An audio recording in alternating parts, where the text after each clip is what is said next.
손정희 소프트뱅크그룹 회장이 최악의 상황을 대비한다며 최근 올해 자산 매각을 통해 보유 현금을 대폭 늘렸는데요. 국내 기업들도 현금 확보에 나섰습니다. 그 배경 알아보겠습니다. 다음 주제입니다. 금과 달러와 같은 안전자산의 가치가 하락하면서 대체 투자처로 가상화폐가 떠오르고 있죠. 비트코인은 연일 상승세를 보이고 있는데요. 앞으로의 전망 짚어보고 투자 시 주의 사항도 알아보겠습니다. 지금까지 경제있게 브리핑이었습니다.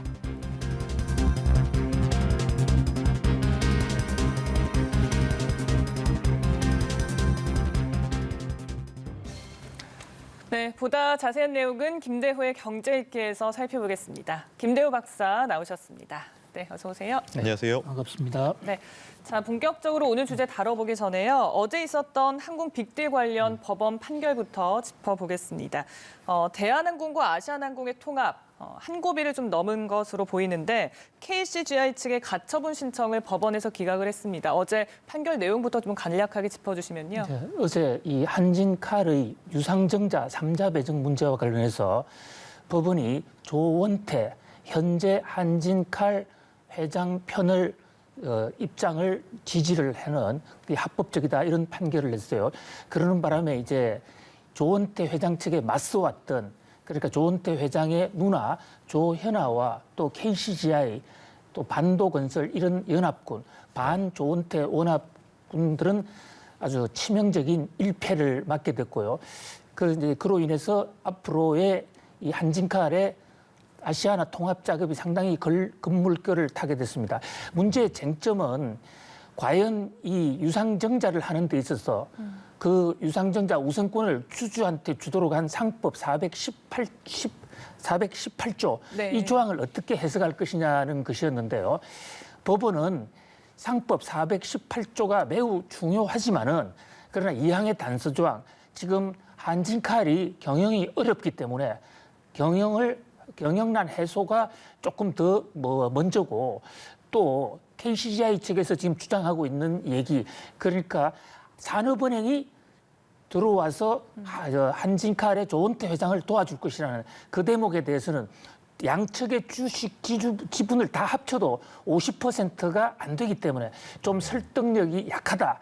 그러면서 KCGI 측의 가처분 소송을 기각을 했습니다. 예. KCGI는 뭐 반격을 할 지금 법적인 대응이 좀 전망되던데 어떻게 지금 보여지고 있습니까? 그렇죠. 이번이 본안 판결도 아니고 어떤 확정 판결도 아니고 어디까지나 절차에 따른 가처분 소송에 대한 결과였기 때문에요. 예. 법률적인 허들을 그 장애를 완전히 넘은 것은 아닙니다. KCGI 측은 아직도 구체적인 액션을 취하고는 있지 않지만 현재 여러 가지 전문가들의 판단으로는 몇 가지 대응책이 강구가 되고 있는데요. 예. 가장 강력한 것은 역시 주주총회 소집입니다. 이미 주주총회 소집을 했죠. 예. 주주총회를 소집해서 지금 현재 상태까지는 적어도 KCGI 측이 최대 주주거든요. 그 주주의 힘을 이용해서 조원태 회장을 책임을 물어서 교체할 수도 있습니다. 또는 조원태 회장이 아닌 다른 이사를 추구할 수도 있고요. 네. 이 대목이 가장 큰 거고요. 또 하나는 두 번째 본안 소송인데요. 네. 이거 자체가 무효다 하는 본안 소송을 제기하게 되면 판결 결과는 상당수 시간이 걸리겠지만 만약에 이긴다면 산업은행으로 간 그 유상증자분 5천억 원을 본인들이 돈을 대신 내고 주식은 KCGI가 가져갈 수도 있습니다. 그래서 아직까지 완전히 끝난 것은 아니지만 일단 이 한진칼의 아시아나 인수 작업은 오늘 산업은행이 5천억을 지금 한진칼에 갖다 줍니다. 아직까지 들어왔다는 소식은 없는데요. 네. 3시 반까지는 들어오게 될 것이고 그래 되면 주식 지분이 이제 10% 넘어가게 되고 또 내일 교환 사채 3천억 그래서 8천억이 한진칼로 넘어가게 되면 그 8천억을 가지고 이 한진칼은 대한항공에 줍니다. 네. 그러면 대한항공은 조만간 아시아나와 인수 계약을 그중 3천억을 가지고 인수 계약을 맺고 그리고 내년 초에 대한항공이 대대적인 유상증자를 한 번 더 실시해서 네. 나머지 자금을 마련하는데 아주 첩첩산중 아직도 갈 길은 멉니다. 네. 말씀처럼 KCGI 측의 반격과 더불어서 이제 통합까지 향후 남은 변수들 좀 어떤 것들이 있을까요? 예, 그런 두 양측의 그 소송 전뿐만이 아니라도 가장 주목을 끄는 것은 역시 노조. 그동안에 아시아나 항공과 대한항공을 이룩해왔던 구성원들 오늘의 항공산업의 사실 산파액이라고 할 수 있는 이 노조원들의 반발이 지금 생각보다 상당히 세거든요. 조원태 회장은 구조조정이 없다고는 하지만 두 회사를 통합했을 경우에 결국 업무 중봉으로 인한 어떤 이 조정은 불가피한 것으로 보여서 그에 대해서 노조 반발을 수습하는 문제가 첫 번째 남아 있고요. 또 하나는 국내적으로 공정거래위원회의 기업 결합 심사 50%나 또 60% 넘어서 독점 상태가 되면 그 독점에 대해서는 각국의 공정위원회의 승인을 받아야 되는데 우리나라 공정거래위원회는 물론이고 미국, 일본, 중국 등의 공정거래위원회 심사도 걸려 있습니다. 이런 것을 다 감안할 때 최종적으로 합병이 이루어지기까지는 앞으로 1년 정도 걸리지 않을까 이렇게 생각을 해봅니다. 네. 자, 오늘 주제 짚어보겠습니다. 손정희 회장이요. 뉴욕타임즈 주최 화상 컨퍼런스에서 지금 800억 달러 규모의 현금을 확보하고 있다. 이게 2배 증가한 건데 라는 발언을 했습니다. 그리고 우리 국내 5대 그룹도 같은 움직임을 보이고 있는데요. 당시 좀 발언의 의미를 좀 어떻게 볼 수 있을까요? 네, 손정희 회장 하면 투자를 잘하는 투자의 달인으로 굉장히 유명한 분이지 않습니까? 네. 한국계 제1동포로서 지금 일본에 가 있는 한국계 일본인이죠. 전 세계에 투자를 가장 잘하는 사람 하면 우리 흔히 워런 버핏을 연상합니다. 네. 워런 버핏이나 손정희 회장 거의 동급이 아닌가 싶은데요. 이분들은 자기 시드만이 원래 원초적인 돈도 없이 다른 사람 돈을 가지고 큰 재벌을 이루고 지금도 금융시장에서 큰 손으로 활약하시는 분들인데요. 이 손정희 회장이 약 10여일 전에 뉴욕에서 뉴욕타임즈는 미국에서 가장 영향력이 큰 언론입니다. 거기에 컨퍼런스에 나와서 자, 지금 2-3달 내에 세계 경제에 위기가 올 것 같아. 그래서 나는 현찰을 그동안에 회사를 팔아서 현찰을 마련했다. 그 현찰의 규모가 약 90조 원 된다. 네. 이 말을 하면서 혹시 손정희 회장의 얘기대로 세계 경제에 혹시 새로운 어떤 돌발적인 상태가 오는 것이 아닌가 이런 우려가 이제 제기되고 있는데요. 그런 와중에 이제 오늘 한국경제연구원 등이 조사한 자료에 따르면 우리나라 기업들도 현찰을 많이 늘리고 있다. 현찰은 경제 위기가 왔을 때 가장 유용한 수단이 현찰입니다. 왜냐하면 다른 것은 아무리 돈이 많아도 그 그림의 떡이 될 수가 있죠. 건물이라든지 또는 다른 기타 자산들은. 그러나 현찰 수중에 든 돈은 그 돈으로 무엇을 할 수 있기 때문에 위기 때만 되면 돈을 찾는, 현찰을 찾는 그런 경향이 좀 높아지곤 합니다. 근데 보통 이제 실적이 좋으면 투자를 늘리거나 이렇게 하잖아요. 근데 3분기 실적이 굉장히 좋았는데 투자하는 대신에 이제 현금 확보에 나선 이유는 뭘 걱정하는 것이냐, 이게 궁금해지거든요. 그렇습니다. 지금 이 한국경제연구원 등의 분석에 따르면 우리나라 재벌 기업들, 특히 상장사들을 중심으로 3분기 실적을 분석해 보면요. 네. 1분기, 2분기에는 우리 기업들, 특히 2분기에는 실적이 아주 안 좋았습니다. 코로나19 영향 직격탄을 맞았지 않습니까? 그런데 3분기에는 영업이익이 비교적 2분기보다는 많이 좋아졌어요. 그러면 보통은 배당을 많이 한다든지 또는 지금 앵커님 말씀하신 대로 투자를 한다든지 예. 이런 행동을 하는데 그 돈을 그대로 쌓아두고 있고 쌓아두는 것뿐만 아니라 지금 캐시플로우라는 현금 이 흐름 지표를 놓고 보면 영업이익에서 난 돈보다도 훨씬 더 많은 돈을 금융시장으로 지금 긁어 모으고 있습니다. 네. 현대차가 가장 심한데요. 이런 재벌 기업들이 돈을 끌어모으는 것이 손정희 회장이 얘기한 어떤 금융 위기를 대비한 게 아닌가라는 이제 그런 지적이 있어서 재벌 총수들이 바라보는 지금 현재의 한국 경제나 세계 경제 상황이 과연 안전한 것인지 네. 위험한 것인지에 대한 지금 논란이 제기가 되고 있는 상황입니다. 네, 금융 위기에 대한 혹시 모를 그런 위기에 대한 우려입니다.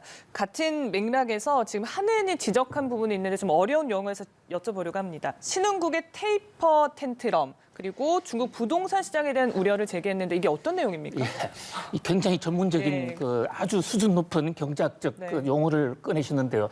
테이퍼 텐트럼. 자, 이 테이프는 끊는다는 거예요. TAPER이고 텐트럼은 발작이 일어나는데 예를 들어서 저게 원래 의학 용어입니다. 어떤 만성적인 질환을 앓고 있는 사람이 그 약을 먹었을 경우에 장기 복용을 했을 경우에 갑자기 그 약을 끊으면 네.